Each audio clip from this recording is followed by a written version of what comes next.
بسم اللہ الرحمن الرحیم۔ السلام علیکم۔ آج 17 فروری بروز ہفتہ ہم بات کریں گے دو اہم ایشوز کے حوالے سے۔ پاکستان تحریک انصاف کے سینئر رہنما سلمان اکرم راجہ صاحب کو گرفتار کیا گیا۔ جب معاملہ ہائی کورٹ تک پہنچا تو ان کو رہا کر دیا گیا۔ اس کی تفصیل میں آپ کے ساتھ شیئر کروں گا۔ ساتھ میں آپ کو بتاؤں گا کہ ایک اور بڑا استعفیٰ سامنے آ گیا ہے، اور یہ استعفوں کا ایسا سیزن شروع ہو گیا ہے کہ عمران خان کے خلاف ایک جماعت بنی اور اس جماعت کے سربراہ نے استعفیٰ دے دیا تھا، پھر ہم نے دیکھا کسی ڈی سی نے استعفیٰ دے دیا، پھر ہم نے دیکھا پہلے ہائی کورٹ سپریم کورٹ کے ججز نے استعفے دیے، آج ایک کمشنر نے استعفیٰ دے دیا، اور اب ایک اور جو کہتا ہوتا تھا کہ میں نے پاکستان تحریک انصاف کو کامیاب کروایا ہے یا میں نے عمران خان کو وزیر اعظم بنایا ہے، وہ سرے سے ہی آج استعفیٰ دے کے چلے گئے۔ اس کی تفصیل بھی میں آپ کے ساتھ شیئر کروں گا۔ سب سے پہلے میں آپ کو بتاتا چلوں کہ فضل الرحمان کے بیٹے کے حلقے میں جو 6 پولنگ اسٹیشنز پر انتخابات ہونے جا رہے ہیں، اور میں نے آپ کو بتایا تھا کہ اسلام آباد ہائی کورٹ میں یہ معاملہ گیا۔ اسلام آباد ہائی کورٹ کی جانب سے درخواست خارج کر دی گئی تھی۔ درخواست گزار پی ٹی آئی کے امیدوار تھے، ان کا یہ موقف تھا کہ جناب والا نہ ہمیں کوئی نوٹس جاری کیا گیا، نہ ہمیں بتایا گیا، اور اس طریقے سے یہ جو ساری کی ساری کارروائی ہے یہ درست نہیں ہے، اور اس میں یہ استدعا کی گئی تھی کہ آپ یہ جو فیصلہ الیکشن کمیشن کا اس کو ہر صورت خارج کریں۔ پہلے 17 فروری کو انتخابات کی تاریخ رکھی گئی تھی۔ جب اسلام آباد ہائی کورٹ میں معاملہ گیا تو الیکشن کمیشن نے 19 فروری کی تاریخ مقرر کی۔ اب باقاعدہ طور پر الیکشن کمیشن نے جو وزارت داخلہ کو خط لکھا، اور اب فیصلہ یہ ہوا ہے کہ جمعیت علماء اسلام فے کے سربراہ فضل الرحمان کے بیٹے اسد محمود کے حلقے N43 میں 6 پولنگ اسٹیشنز پر دوبارہ پولنگ کے لیے وفاقی کابینہ نے فوج تعینات کرنے کی منظوری دے دی ہے۔ 8 فروری کو ہونے والے انتخابات میں پی ٹی آئی کی حمایت یافتہ آزاد امیدوار داور خان کنڈی نے 63,556 اور اسد محمود نے 62,730 ووٹ حاصل کیے تھے۔ تاہم الیکشن کمیشن نے امن و امان کی صورتحال کے پیش نظر 6 پولنگ اسٹیشنز پر پولنگ روکنے کا حکم دیتے ہوئے دوبارہ کرانے کا حکم دیا تھا۔ قومی اسمبلی کے حلقہ N43 ٹانک کم ڈیرہ اسماعیل خان کے 6 پولنگ اسٹیشنز پر 19 فروری کو دوبارہ پولنگ ہوگی، اور وزارت داخلہ کی سمری پر وفاقی کابینہ سے سرکولیشن کے ذریعے فوج تعینات کرنے کی منظوری حاصل کی گئی ہے۔ آئین کے آرٹیکل 220 اور آرٹیکل 245 کے تحت امن و امان کو یقینی بنانے کے لیے فوج تعینات کرنے کی منظوری دی گئی ہے۔ پولنگ کے موقع پر امن و امان کی ممکنہ خرابی کے پیش نظر ان حساس پولنگ اسٹیشنوں پر فوج تعینات کرنے کا فیصلہ کیا گیا ہے۔ تاہم پولنگ اسٹیشنز پر فوجی دستوں کی تعداد اور تعیناتی کا مقام الیکشن کمیشن طے کرے گا۔ N43 ٹانک میں مولانا فضل الرحمان کے بیٹے اسد محمود کے حق میں مسلم لیگ نون اور ANP کے رہنما الیکشن سے دستبردار ہو گئے تھے، اس کے باوجود وہ الیکشن ہار گئے تھے۔ اب ان 6 حلقوں میں ری پولنگ 19 فروری کو ہوگی، اور آپ جانتے ہیں کہ جو چیزیں ہیں وہ آئین اور قانون کے مطابق آگے بڑھیں گی۔ دوسری طرف جو اہم پیش رفت سامنے آئی ہے وہ ہے سلمان اکرم راجہ صاحب کی گرفتاری کے حوالے سے۔ آج پاکستان تحریک انصاف نے اسلام آباد میں بھی بہت بڑی احتجاجی ریلی تھی، اور پورے ملک میں جو پریس کلب ہیں ان کے سامنے پاکستان تحریک انصاف نے احتجاجی ریلیوں کا اعلان کیا تھا۔ وہیں پہ پاکستان تحریک انصاف نے جے روڈ لاہور جو ریلی کا اعلان کیا، تو وہاں پر ایک جو علیم خان کے مقابلے میں پاکستان تحریک انصاف کے امیدوار تھے علی اعجاز بٹر، اور سلمان اکرم راجہ صاحب جو یہاں سے اون چودھری کے مقابلے میں تھے، اور بھی کارکنان ان کے خلاف کارروائی ہوئی، اور خواتین کو جس طریقے سے گرفتار کیا گیا، نوجوانوں کو گرفتار کیا گیا، اور یہ پچھلے 1.5-2 سال سے جو ہم دیکھتے آ رہے ہیں۔ سلمان اکرم راجہ صاحب ایک سینئر قانون دان ہیں، اور ان کو گرفتار کیا گیا، اور باقاعدہ طور پر آپ نے دیکھا کہ جس طریقے سے گرفتاری ہوئی تو اس پر پھر جو بڑا ایکشن لینے کے لیے لاہور ہائی کورٹ سے رجوع کیا گیا۔ لاہور ہائی کورٹ میں پاکستان تحریک انصاف کے جو وکلاء ہیں اور سلمان اکرم راجہ صاحب کے وکلاء ہیں ان کی جانب سے ایک درخواست دائر کی گئی۔ اس درخواست میں کہا گیا کہ 2:30 بجے سے 2:30 17 فروری 2024 heavy police apprehended and dragged the petitioner husbands, یہ سلمان اکرم راجہ کی وائف کی جانب سے درخواست دائر کی گئی۔ Salman Akram Raja advocate supreme court at around J Road, Lahore. The detainee is professional lawyer of good standing and the police have illegally detained him. He was shifted a police vehicle and taken to the unknown location immediately, اور فوراً ان کو کسی نامعلوم جگہ پر لے گئے۔ That the petitioner has already asked the police to inform as to whether he was required for any case or the reasons for his confinement. However, he was not given any information whatsoever. To the best of the petitioner information, the detainee is not recorded in any case whatsoever and is being unlawfully detained, کہ اس کو غیر قانونی طور پر جو گرفتار کیا گیا وہ کسی مقدمے میں انوالو نہیں تھے۔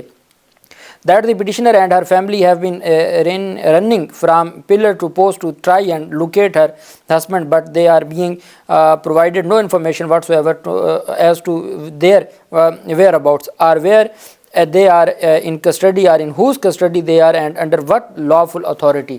کہ جی ہمیں نہیں پتہ، ہم نے بڑی کوشش کر کے دیکھ لی ہے، ہمیں سلمان اکرم راجہ صاحب کی کوئی خبر نہیں ملی، اس وجہ سے ان کو ہر صورت عدالت میں پیش کرنے کا حکم دیا جائے۔ لاہور ہائی کورٹ میں یہ درخواست دائر ہوئی۔ سمیر کھوسہ صاحب اور جو قیادت ہے پاکستان تحریک انصاف کے وکلاء کی، وہ ساری کی ساری موجود تھی۔ رجسٹرار لاہور ہائی کورٹ سے بھی رابطے میں تھے اور گزارش کی جا رہی تھی کہ ہر صورت، چونکہ سلمان اکرم راجہ صاحب عدالتی ایوانوں کے اور ایک بہت بڑا نام ہے، تو ان کی گرفتاری ہوئی تھی اور بہت کبھی امید تھی کہ آج ہی ہائی کورٹ کھل جائے گی، لیکن اس کے بعد پھر سلمان اکرم راجہ صاحب کو رہا کر دیا گیا اور وہ اپنے چیمبر میں پہنچ گئے۔ علی اعجاز بھٹر کی بھی، جو علیم خان کے مقابلے میں امیدوار تھے، ان کی گرفتاری کی بھی خبریں سامنے آئی تھیں، تو وہ بھی سلمان اکرم راجہ صاحب کے ساتھ رہا ہو گئے، پہنچ گئے۔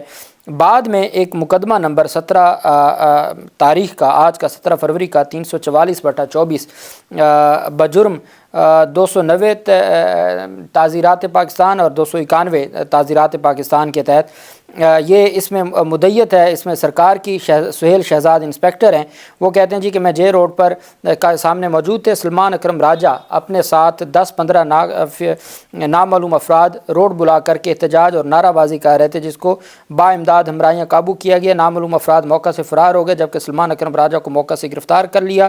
سلمان اکرم راجہ نے شہر عام بلا کر کے عوام کے لیے دشواریاں پیدا کر کے ارتکاب جرم 290-291 کا کیا، لہٰذا تحریر استغاثہ مرتب کر کے ارسال تھانہ ہے مقدمہ رجسٹر کیا جائے۔ اب چونکہ یہ بیلیبل اوفینس تھے تو جو پرسنل شیورٹی پر بھی رہا کر دیا جاتا ہے، لیکن ان کو پتہ تھا کہ یہ معاملہ اب پہنچ چکا ہے معزز ہائی کورٹ میں، اور ہائی کورٹ نے جس طریقے سے لطیف خان کھوسہ کے بیٹے کو رات کے وقت ہی رہا کروایا تھا، اور عدالت نے کہا تھا کہ اگر کسی وکیل کے خلاف کارروائی کی تو اس کی چیزیں بھگتنا پڑیں گی، تو اس وجہ سے ان کو ہر صورت جو ہے وہ ان کو رہا کر دیا گیا، اور وہ پرسنل شیورٹی کی بنیاد پر یا جو بھی معاملہ ہوا، ایف آئی آر بعد میں نظر آئی اور پہلے ان کو رہا کر دیا گیا۔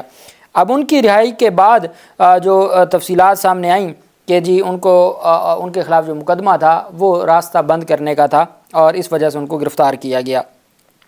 دوسری طرف ایک سوشل میڈیا پر محمود خان اچکزئی کی جانب سے ایک سٹیٹمنٹ سامنے آئی ہے۔ ان کا کہنا ہے کہ عمران خان سے ہمارے اختلافات اپنی جگہ، لیکن پاکستان کی عوام نے اس کی جماعت کو ووٹ دیا ہے، پارلیمنٹ کو چاہیے کہ یہ قرارداد پاس کریں کہ عمران خان اور اس کے ساتھیوں کو فوری طور پر رہا کر کے ان کے خلاف مقدمات ختم کیے جائیں۔ ابھی تک اس کی جو چونکہ یہ ان کا سوشل میڈیا جو آفیشیل اکاؤنٹ ہے اس کے اوپر یہ سٹیٹمنٹ آئی ہے، اور انہوں نے بھی فضل الرحمان کے بعد اور پیر پگاڑا کے بعد جو پاکستان تحریک انصاف کے جو مینڈیٹ ہے اس کو تسلیم کرتے ہوئے اس کے حوالے سے بات کی ہے، اور ان کا یہ کہنا ہے۔ دوسری جانب حامد خان صاحب کی جانب سے بڑی اہم سٹیٹمنٹ آئی ہے۔ حامد خان صاحب نے کہا ہے کہ جس طریقے سے کمشنر کی سٹیٹمنٹ آئی ہے، اور کمشنر راولپنڈی کے بارے میں یہ کہا جا رہا ہے کہ کمشنر تو ریٹرننگ افسر ہی نہیں ہوتا، تو کمشنر جب ریٹرننگ افسر نہیں ہوتا تو پھر یہ سارا معاملہ کیوں اٹھایا جا رہا ہے، کمشنر کا کوئی کردار نہیں ہوتا۔ انہوں نے کہا کہ یہ کہنا مضحکہ خیز ہے کہ کمشنر کا کردار نہیں ہوتا، ڈپٹی کمشنر کے ماتحت ہوتا ہے تو اس کا کردار کیوں نہیں ہے۔ اپنے بیان میں حامد خان صاحب نے کہا کہ کمشنر روکنا چاہے تو اختیارات ہیں کہ ڈپٹی کمشنر کو روک سکتا ہے۔ حکومتی مشینری کا ایک اہم آدمی کہہ رہا ہے کہ دھاندلی ہوئی ہے، اب بھی کوئی شک باقی رہ گیا ہے۔ حامد خان نے یہ بھی کہا کہ اچھی بات ہے کہ ان کا ضمیر جاگ گیا ہے، امید ہے دیگر کے بھی ضمیر جاگیں گے۔ ایک کمشنر ہی نہیں، ساری دنیا کہہ رہی ہے کہ تاریخی دھاندلی ہوئی ہے، ان الزامات کی جوڈیشل انکوائری کروائی جائے، تب ہی جا کے معاملات کلیئر ہوں گے اور تب ہی جا کے چیزیں سامنے آئیں گی۔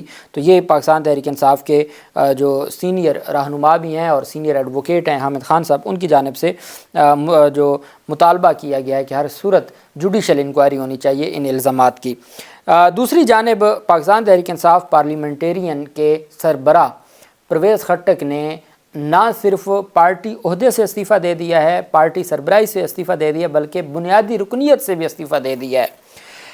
پرویز خٹک نے اپنا استعفیٰ جو سینٹرل ایگزیکٹو کمیٹی CEC کو بذریعہ جنرل سیکرٹری بھجوا دیا ہے۔ انہوں نے کہا جی کہ میری صحت کے مسائل ہیں، میں استعفیٰ دے رہا ہوں، اور ان کی جانب سے کہا گیا کہ میں نہ صرف جو پاکستان تحریک انصاف پارلیمنٹیرین کی سربراہی سے استعفیٰ دے رہا ہوں، بلکہ میں بنیادی رکنیت سے بھی استعفیٰ دیتا ہوں، چونکہ میں مزید سیاست سے بریک لے رہا ہوں، میں سیاست نہیں کر سکتا۔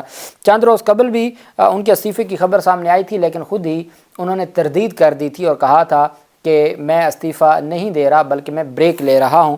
اور پھر اس حوالے سے آج جو یہ تفصیل سامنے آئی ہے کہ جی پاکستان تحریک انصاف پارلیمنٹیرین کے سربراہ پرویز خٹک نے، یہ پرویز خٹک جن کو عمران خان نے نہ صرف وزیر اعلیٰ بنایا تھا اور وزیر دفاع بھی ان کے پاس عہدہ تھا، اور پاکستان تحریک انصاف کے خلاف جب کاروائیاں ہوئیں اور جب مختلف لوگ پریس کانفرنس کرنے لگے تو پھر دو جماعتیں بنائی گئیں، ایک جہانگیر خان ترین کی IPP تھی اور ایک PTI پی بنائی گئی خیبر پختونخوا میں۔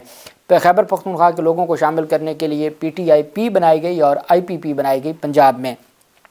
لوگوں کو جو بھی 9 مئی میں ملوث ہوتا تھا، جو موقع پر موجود ہوتا تھا، جن کا اصل کردار تھا مراد راز جیسے لوگوں کا، تو بعد میں وہ پریس کانفرنس کرتے تھے، IPP جوائن کرتے تھے یا PTI پی جوائن کرتے تھے اور ان کے خلاف مقدمات خاموش ہو جاتے تھے۔ فرح حبیب کا کیس ہمارے سامنے ہے، صداقت عباسی کا کیس ہمارے سامنے ہے، تو یہ ساری ایک تفصیلات ہم سب جانتے ہیں۔ تو ان کی جانب سے یہ دعویٰ کیا جاتا رہا کہ پاکستان تحریک انصاف خیبر پختونخوا میں بنانے والے وہ، پاکستان تحریک انصاف کو کامیابی دلوانے والے وہ، حتیٰ کہ عمران خان کو وزیر اعظم بنانے والے وہ، اور وہ اس طرح کے دعوے کرتے تھے۔ لیکن یہ 8 فروری کو جو عوام کے ووٹ کی طاقت نے جہاں بڑے بڑے برج الٹ دیے ہیں، اور اب آپ دیکھیں نواز شریف جو اس مقصد کے لیے آئے تھے کہ چوتھی بار وزیر اعظم بنیں گے، وہ دستبردار ہو چکے ہیں وزیر اعظم کے عہدے سے، اور ان کی جگہ پر وہ شہباز شریف کو لانا چاہتے ہیں۔ ہم نے دیکھا کہ کسی ریٹرننگ افسر کی جانب سے استعفیٰ آ رہا ہے، کسی DC کی جانب سے استعفیٰ آ رہا ہے، کسی کمشنر کی جانب سے استعفیٰ آ رہا ہے، پھر جہانگیر خان ترین نے سیاست سے استعفیٰ دے دیا اور جماعت کی سربراہی سے استعفیٰ دے دیا، اور یہ جو جماعت تھی اس کی سربراہی سے پرویز خٹک نے استعفیٰ دے دیا ہے۔ اللہ پاک پاکستان کا حامی و ناصر ہو۔ بہت شکریہ۔ اللہ حافظ۔ پاکستان زندہ باد۔